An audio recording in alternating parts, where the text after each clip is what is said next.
Hi friends, கோயில் ஸ்டைலில் அட்டகாசமான புளியோதரை எப்படி செய்யலான்னு பார்க்கலாம். அதுக்கு கடலைப்பருப்பு, உளுந்தம்பருப்பு, மிளகு, சீரகம், 4 வத்தல், கருவேப்பிலை இது 2 பேருக்கு பக்காவாக இருக்கும். இதை வந்து இந்த மாதிரி ஒரு பேனில், ட்ரை பேனில் இந்த மாதிரி வறுத்துக்கோங்க ஃப்ரெண்ட்ஸ். வறுத்து நல்லா பொடியாக திரித்து வச்சுக்கோங்க. அதுக்கப்புறம் ஒரு பேனில் எண்ணெய் ஊற்றிக்கோங்க, நல்லெண்ணெய் சேர்த்துக்கோங்க. கடுகு, உளுந்து, கடலைப்பருப்பு, 2 வத்தலை கிள்ளி சேர்த்துக்கோங்க. அது கூட கருவேப்பிலை. இந்த டயத்தில் நீங்கள் வேர்க்கடலை வேணால் சேர்த்துக்கலாம் ஃப்ரெண்ட்ஸ். எங்கள் வீட்டு பசங்களுக்கு வேர்க்கடலை பிடிக்காது, அதனால நான் சேர்க்கல. அப்புறம் ஒரு லெமன் சைஸ் அளவுக்கு புளி கரைசல், மஞ்சள் பொடி, அப்புறம் நம்ம அரைச்சி வச்சுருந்த பொடி, அது கூட காயப்பொடி இவ்வளோத்தையும் சேர்த்து நல்லா சிம்மில் வச்சு கொதிக்க விடுங்க ஃப்ரெண்ட்ஸ். நல்ல எண்ணெய் பிரிஞ்சு வந்த இந்த மாதிரி ஸ்டேஜில் நம்ம வந்து இறக்கிடலாம்.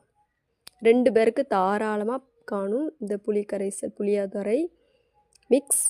இதுக்கு வந்து இந்த மாதிரி சாதம் போட்டு கிளறி வச்சுருக்கோங்க ஃப்ரெண்ட்ஸ். புளியோதரை அட்டகாசமாக இருக்கும் கோயில் ஸ்டைலில். இது கூட ஒரு உருளைக்கிழங்கு வச்சு சர்வ் பண்ணுங்கள், அவ்வளோ டேஸ்ட்டாக இருக்கும்.